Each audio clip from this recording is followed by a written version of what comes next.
The year 1962 remains etched in the memory of every Indian. It was the year China launched a surprise attack across the Himalayas.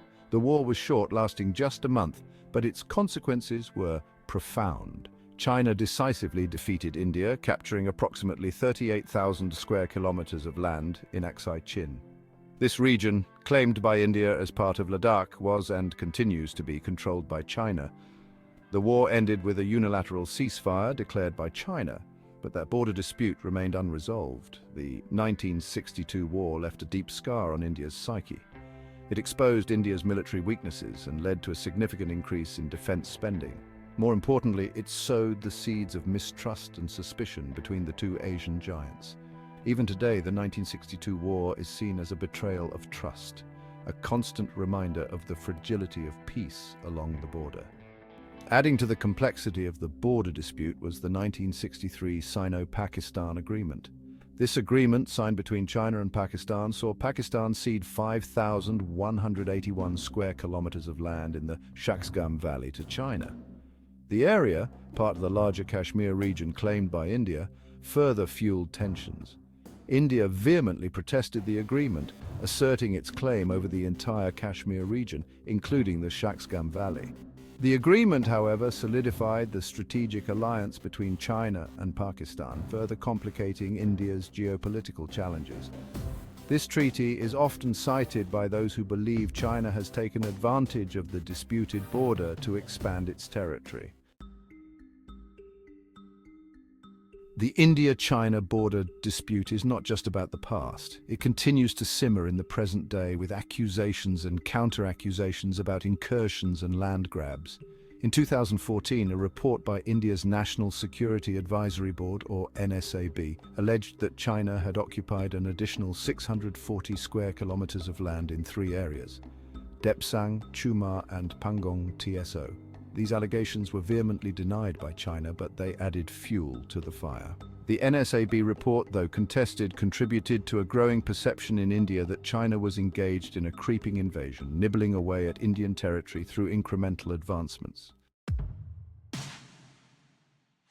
Tensions flared up again in 2020, with a series of violent clashes between Indian and Chinese troops in the Galwan Valley.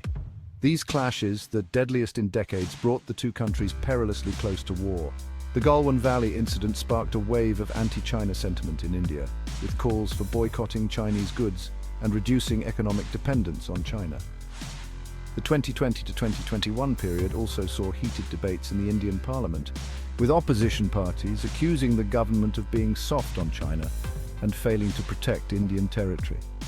The opposition pointed to the government's reluctance to publicly acknowledge any loss of territory as evidence of its weakness. Public pressure mounted on the government to take a stronger stance against China. Unpacking the government's stance.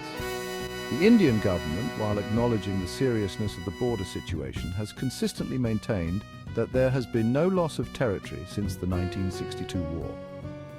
This assertion, however, has been met with skepticism from some quarters, particularly given the NSAB report and allegations of Chinese incursions. The government's position rests on a nuanced distinction between losing territory and losing access.